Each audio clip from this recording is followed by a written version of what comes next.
चलिए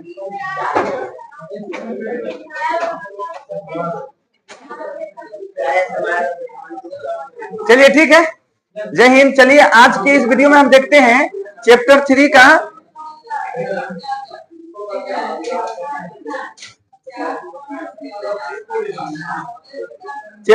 का संस्कृत में, जो कि हम लेक्चर में देख चुके हैं आलस कथा के।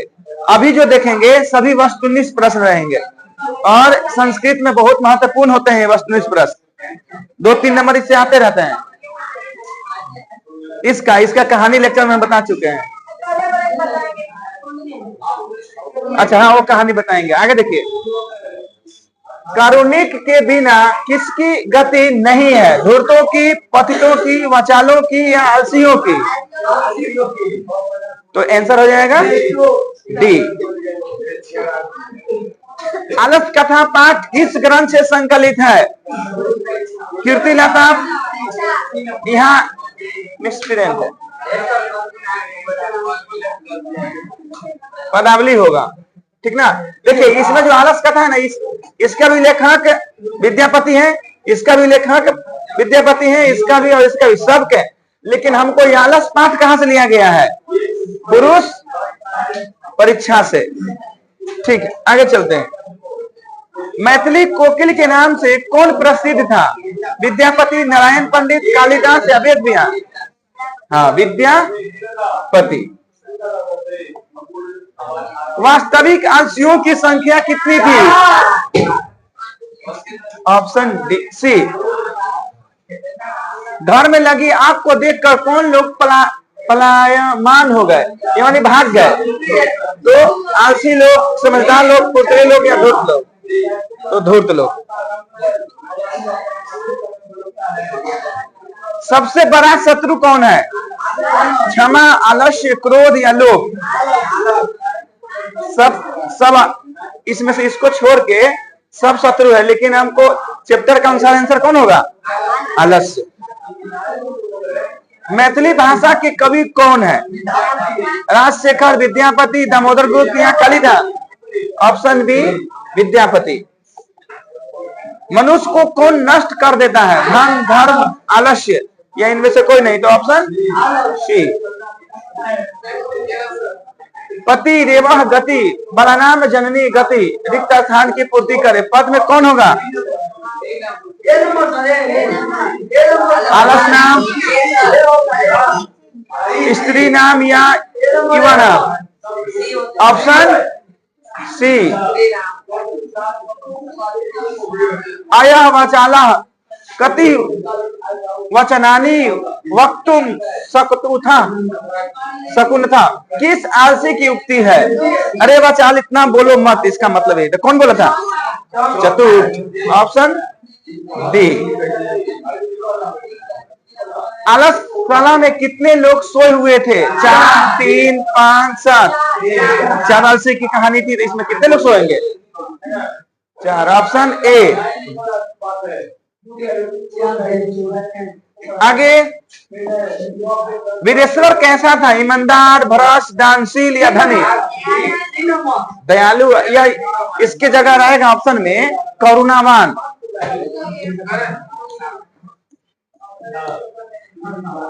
करुणा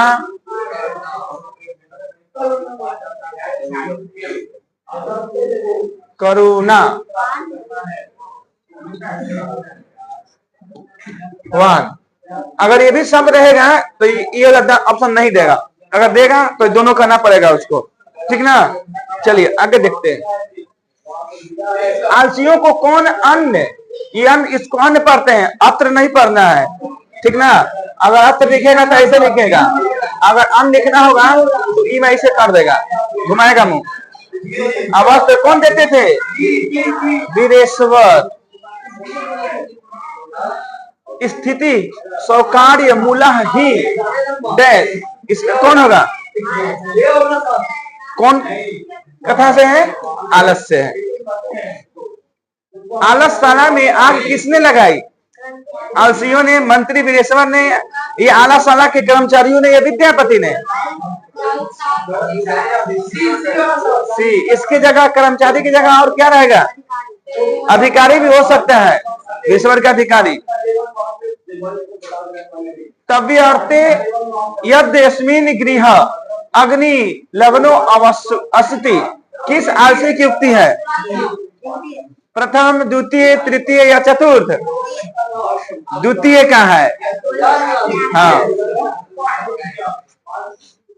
किस कारण से कोलाहल है? ये कौन बात बोला था? पहला, काहे माने का हल्ला हो रहा है, यही ना। दूसरा बोला था कि आग लग गया है, कि चारों तरफ आग लग गया है। और तीसरा बोला था कि कोई कोरोना वाला आकर हमको क्या कर दे, भींगे हुए कमल उड़ा दे। और चौथा बोला था कि तुम सब शांत रहो, हमको सोने दो। आगे, वीरेश्वर कहाँ का मंत्री था? हाँ, मिथिला का। ठीक है, आगे चलते हैं। आलस कथा पाठ में किस दोष का वर्णन किया गया है? आलस का। कोई भी नहीं हो पढ़ ले रहेगा तो यही मारेगा, ठीक ना, इतना आसान है ये क्वेश्चन पूछा हुआ है। नीतिकार आलस को क्या मानते हैं? कोई भी व्यक्ति नहीं मानता होगा इसको गुण या मित्र या धर्म। सब लोग क्या मानते हैं इसको? शत्रु। शत्रु की जगह और कोई शब्द हो सकता है यहाँ पर? दुश्मन। संस्कृत में दुश्मन को अरि बोलते हैं, अरि, ऐसे अरि। चलिए आगे। आलस कथा पाठ के रचनाकार कौन है? मतलब इसके जगह लेखक भी पूछ सकता है कि लेखक कौन है, तो कौन आंसर होगा? विद्यापति। आगे, बलानाम डैश गति विद्याधान पूर्ति किसकी उचित है? किससे होती है? जननी या माता से। धूर्ता कृत्रिमलास्यम दर्शयत्वा भोजनम, इसके जगह रेखांकित पद का प्रश्न निर्माण क्या होगा? किम। डी नहीं, इसका आंसर किम। किम मतलब क्या होता है? आगे, योगी पुरुष आलस्तालम वहिनी दायित्व निरूपासु, रेखांकित पद में प्रश्न निर्माण विकल्प को चुने। 2023 में पूछा जा चुका है, कौन होगा? यहाँ आंसर होगा डी नहीं, कुत्र मतलब कहां। वीरेश्वर कारुणिक मंत्री आसीत, प्रश्न निर्माण के लिए रेखांकित पद के स्थान पर कौन सा पद होगा? ऑप्शन बी कीदृश, इसको रखने वाला संस्कृत का है। आलस कथा अंतर्गत मिथिला में कौन मंत्री थे? ये तो आसान है, वीरेश्वर।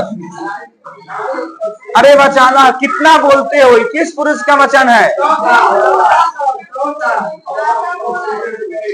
समझ में आ, कुछ समझ में आ रहा है?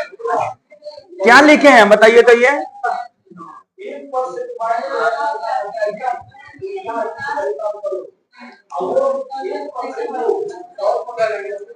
क्या लिखे? हाँ, अमन। एकदम आसान शब्द है जी। इसका आंसर कौन होगा? चतुर्थ ना, ऑप्शन ए। आलस कथा पाठ में किस महत्व का वर्णन है? मानव गुण के, पशु गुण के या देवता गुण का? मानव गुण का। सबसे बड़ा शत्रु कौन है? ये दो बार रिपीट कर गया क्वेश्चन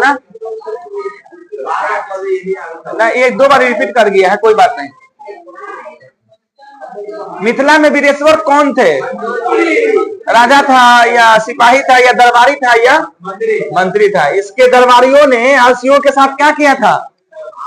परीक्षा लिया था। परीक्षा लेते समय वो सफल हुआ, उसके बाद उसको क्या किया गया? पुरस्कार दिया गया, पहले से भी ज्यादा।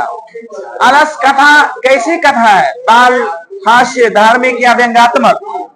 व्यंग्यात्मक का मतलब क्या मतलब है? दूसरे के ऊपर आलोचना करके बताना, ठीक ना। आलसियों के ऊपर आलोचना ना है कि अपना जीवन न बचाने से ज्यादा उसको सोना पसंद है।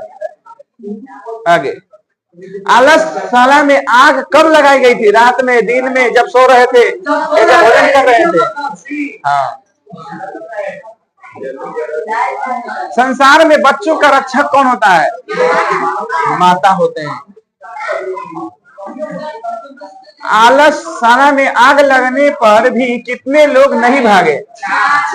4 लोग इतना कमजोरी थे कि वो अपना जान भी नहीं बचा सके। उनको आया, किसके अधिकारी आए थे? वीरेश्वर के अधिकारी। और क्या धर कर बाहर करिए थे?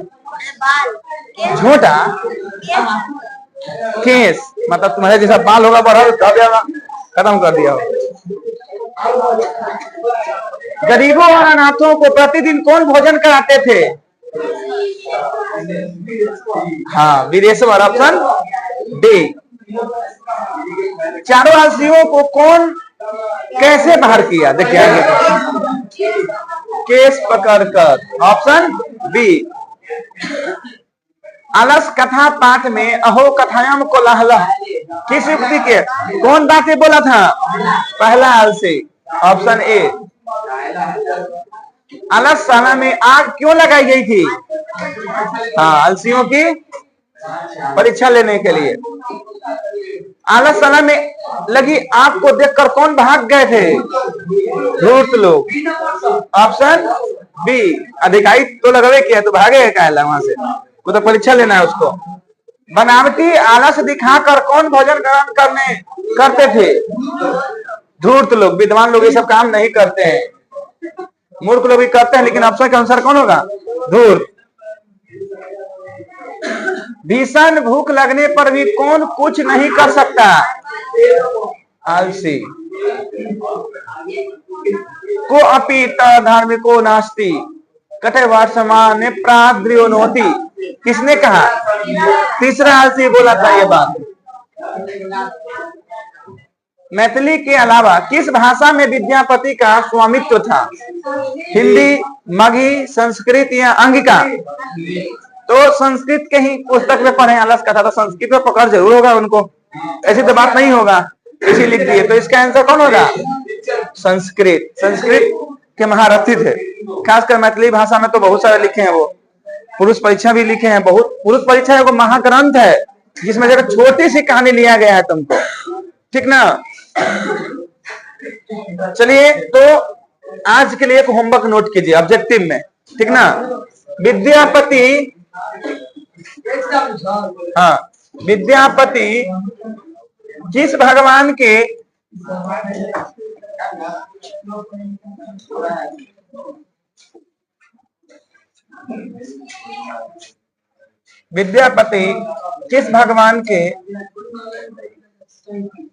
उपासक थे?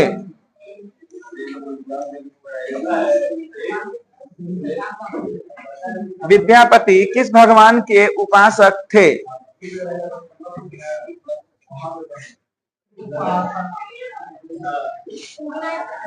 विद्यापति किस भगवान के उपासक थे? आज का होमवर्क यही है। विद्यापति किस भगवान के उपासक थे? उपासक के मतलब भक्त होता है, माने किसके भक्त थे वो? ठीक है, ठीक है। तो आज के लिए इतना ही।